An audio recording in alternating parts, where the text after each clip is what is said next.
All right, hey there. It is a very rare rainy day here in Los Angeles. I intended to film this video at this beautiful park right here, but it's raining, so I've had to tuck you into the truck. All right, so here's the deal. It's a brand new year, brand new set of conferences. I know many of us are traveling to conferences within our state, national conferences, and since I travel so much for work, I often get asked, what are my tips? Do I have any tips? What do I travel with? And this video today is going to talk about some of the tips I have for travel and what kind of things I carry in my bags. A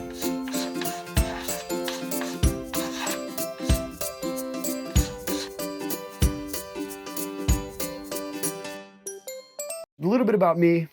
I worked in public education for nearly 18 years before joining Peachjar. Fantastic. I absolutely love Peachjar and the mission that we serve. And I get to travel all over the country and hang out with my friends and do a lot of really great professional development and help them connect and enrich children's lives in their communities through the work that we do here. But because of that, I do travel a lot. So let's just dive in here. First and foremost, you got to figure out if you're going to have a carry-on or not and what kind. I prefer a backpack, and I have a backpack here that's highly modular. I love the storage in it. I love the organization. For some, though, it may be too heavy, and a better solution might be a little roller bag that you can wheel to the airport, especially if you have layovers where you've got to get from one gate to another and you just don't want things hanging on your back. Whatever that is, figure out what you need to carry and then find the bag that is going to suit that need. For me, this backpack works really well. So let's jump into what kind of things I travel with. Well, first, let's talk about tech. And I don't travel with that everywhere. Okay, first, let's talk about tech. Now, since I travel for work, and I'm sure many of you do as well, you need to be connected, right? I don't always want to take my big laptop, and I have found a really solid concession is my iPad. And I won't usually travel with both because that's just a lot of gear to carry, and the laptops these days can get very heavy. So when I can, if I'm only going for a day or two, I'll travel with my iPad only. If I feel like I'm going to be doing heavy work on my iPad, I'll even take a small, lightweight wireless keyboard so it turns it into more of a real work platform. If I'm going for 3 or 4 days or more, then I'll take my laptop, and in some rare cases, I'll end up taking both just to make sure I have different devices. Make sure you double check that you have the cables that you need to charge the devices that you're taking. And that power component is also going to talk or take me into the next thing I want to talk about, which is power banks. I highly suggest you always travel with at least one power bank. I happen to have one power bank that I can plug in to charge my iPad and my iPhone. And then I also carry another little lightweight power bank that just magnets onto the back of my phone and helps me just keep my devices powered. You will find as you travel, not every airport has power stations. Not every airport has working outlets. Sometimes you're stuck on an airplane unexpectedly as well, and not all airplanes yet have power adapters at the seats. So I have found my power bank comes in handy time and time and time again. Additionally, at the airport, I'm not stuck to some wall outlet. I can use my power bank to charge my devices in my backpack. So if I'm transitioning from one gate to another and I've got a long walk or shuttle ride or whatever, my devices are in my backpack charging, which is really convenient. I do try to rely on the power banks as kind of a last resort. If I have a wall outlet, it's going to charge faster and it saves the power bank for those emergency situations. So solid tip there. Another thing I see people travel a lot with is hotspots. I don't have one, but it's a great idea if you do to take yours with you. As you may have experienced, airport Wi-Fi can leave a little to be desired. There's a lot of people on the network. It makes downloading shows or uploading files, it takes a long time. If you have your own personal hotspot, that might be a really great thing to add. Another thing to have in your backpack are business cards if you have them. Now, I know many of you are going digital and you share things digitally now, but make sure if you're traveling for work that you grab those business cards. I also love to travel with a little notebook and a pen. And I find these Write in the Rain notebooks are fantastic. Look at the day it is. I can actually go out here in the rain and write in this notebook. But I love these. They're super, super durable. And I just find that, yes, we all have devices we can take notes on, but I really love having a pen and paper for those times you just want to jot something down or scribble out some idea that you might be having. So good idea is a little pen and paper, which is cool. Let's talk about personal health stuff. Obviously, if you have medication that you take or that you need regularly, don't check that. Take that in your carry-on bag. Make sure it's on your person or with you. Man, if you travel often enough, you're going to lose bags. And it just happens. I had to do 4 days of a conference once in the same clothes because it took the airline 4 days to get me my bags. I do travel with travel little Kleenex. So, it's you never know when you'll need this, little travel Kleenex, a couple of Band-Aids.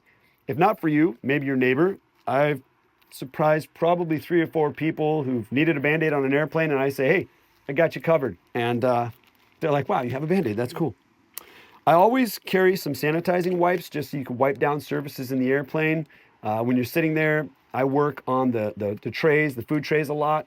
You never know what goes on the flight before you, and so it's nice to have a little sanitizing wipe to wipe things down. I do carry some allergy meds. I've gone places suddenly I didn't realize, like I would be allergic to whatever's blooming at the time. So I like to have some allergy meds in case I need them.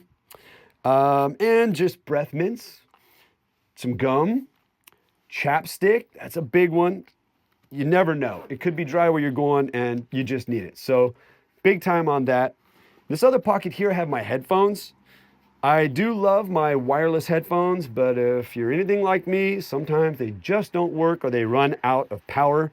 And I always have a backup pair of wired headphones.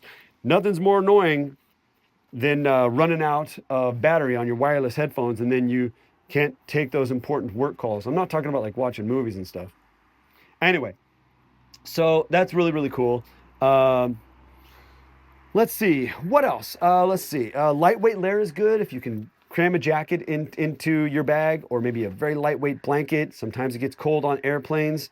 It's good to have that extra layer for wherever you're going. Maybe you're in a conference room where it's cold, and just being able to travel with that extra layer is great. Relying on it to be in your carry-on, and then if that luggage gets lost, in my case, I didn't have a jacket when I ended up where I was going. Another thing too is snacks. Make sure you have a power bar. For me, I love having a Snickers bar, kind of the best of both worlds. You get some peanuts in there and some chocolate, but always travel with a couple of snacks.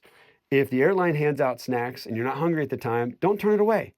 Take them, put them in your bag. It's always fun to pull out a pretzels from a competing airline and start chomping away.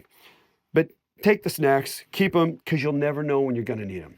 That flight could land wherever you're going and you could wait 30, 40 minutes to get to a gate and you're hungry and they're not coming back out with snacks. So some snacks are great. Make sure you have those.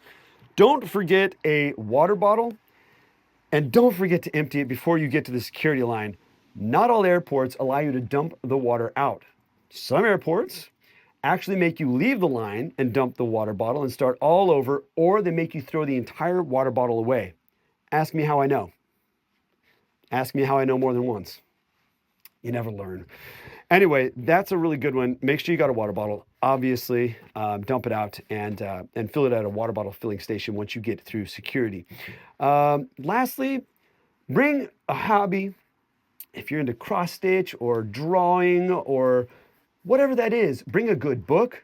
Sometimes those of us that are really busy, being trapped in a metal tube 30,000 feet above the ground, hurtling through the air at 600 miles an hour is the only time that we have a little moment to ourselves. So it's a great time to unplug from the devices. I know many of us download movies and shows or play games, and that's great. And it is, it's okay to check out. But if you have a book that you just haven't got to that's on your nightstand, added to a stack of other books, or a hobby you never get to attend to that, isn't like playing a guitar or something, then take that along, because that could be a really great hour, 2-3 hours where you just get to take that mental break, have some time for yourself. I think that's kind of it for me, outside of maybe make sure you have noise canceling headphones if that's an option for you, or if you're the type of person that can sleep on an airplane, make sure you have a little pillow, or maybe even the thing to cover your eyes. Those could be really good things to tag along. But bottom line is, enjoy the ride, travel safe. I hope you found some of this helpful, and maybe you saw something new or you didn't think of. But if you have any questions, be sure to hit me up. Comment below anything I missed that you take along for the ride as well. See ya.